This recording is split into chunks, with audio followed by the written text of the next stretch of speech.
আসসালামু আলাইকুম। সো আমার ভয়েসও তো চেঞ্জ হয়ে গেছে কারণ আমার ঠান্ডা লাগছে। আমরা আজকে যাচ্ছি আমার ড্রয়িং রুমের জন্য পর্দা বানাইতে। আমার খুব ঝাঁকানাকা জিনিসও পছন্দ না, আবার খুব সিম্পলও করতে চাইনি, আমি হালকা মিডিয়াম রাখতে চাইছি। সো এটা হচ্ছে জিসি মোড়ের জিসির এদিকে একটা দোকান ছিল, এখান থেকে আমি টোটাল 6টা পর্দা বানাইছি। 2টা ছিল 8 কুচির আর 2টা ছিল 5 কুচি 4টা ছিল 8 কুচির আর 2টা ছিল 5 কুচি 5 কুচির করে। আর এখানে কিন্তু অনেকগুলো মার্কেটে গেছি, যেমন এটা হচ্ছে রিয়াজুদ্দিন বাজার, যেখানে আমি বাসার রেগুলার ইউজের জন্য পর্দা নিতে চাইছিলাম।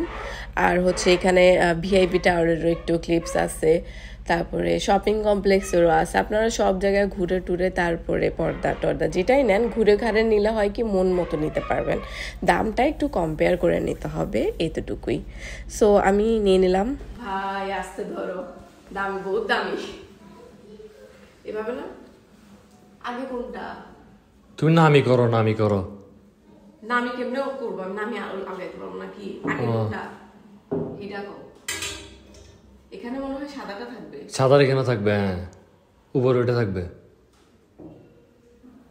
ঠিক আছে, তো সাদা এখানে থাকবে।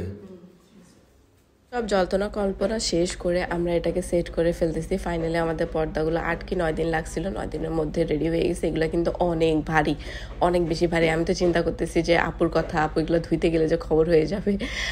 সো এটা ছিল 8 কুচির আর একটা ছিল 5 কুচির। মিডেলে এগুলোকে কি বললাম, ট্রান্সপারেন্ট একটা পর্দা ছিল, মিডেলে দিছি। এটাও 8 কুচির ছিল। আর এই পুরা সেটটার প্রাইস 45,000 টাকার মতো পড়ছে। সরি, এই 43-40 এরকমই হবে, আমি ঠিক ভুলে গেছি এক্স্যাক্ট প্রাইসটা। অনেকদিন হয়েছে কিন্তু এই ভিডিওটা করে রাখছি, বাট আমি অলস তো এডিট করতে একটু সময় লেগে গেছে। সো এগুলা ছিল আমাদের ড্রয়িং রুমের পর্দা। কেমন হয়েছে আমাদেরকে জানাবেন। আর হচ্ছে যে এখানে আমি আমার ছেলেকেই দেখতেছিলাম, শুধু ওকে দেখে নো, একবার ওই রুমে যাচ্ছে একবার এই রুমে আসতেছে, দৌড়াদৌড়ি করতেছে। আর যেহেতু আমি ভিডিওটা ফাস্ট ফরওয়ার্ড করে দিয়েছি, অনেক কিউট লাগতেছিল দেখতে, মাশাল্লাহ। আমি আর সুফল দুজন অনেক খুশি হয়ে গেছি গা।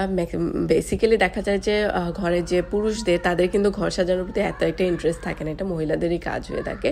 বাট এই দিক থেকে আমি লাকি, সুফলও ঘর সাজাইতে ডেকোর করতে অনেক পছন্দ করে। ও নিজে কোনো কিছু চুজ করে না, বাট আমি যখন কোনো কিছু চুজ করি ও ওটাকে ট্রাস্ট করে আর ওটাকে অনেক মানে অ্যাপ্রিসিয়েট করে। ও মানে খুশি হয়ে যায়, করতে চায়, দেখতে চায়। তো এই জিনিসটা ভালো লাগে আসলে। ঘরের দুজনেই যদি পছন্দ করি জিনিসটা, একটা জিনিস পছন্দ করে নিই, তাহলে ওটা সৌন্দর্য মনে হয় যে আরও বেড়ে যায়।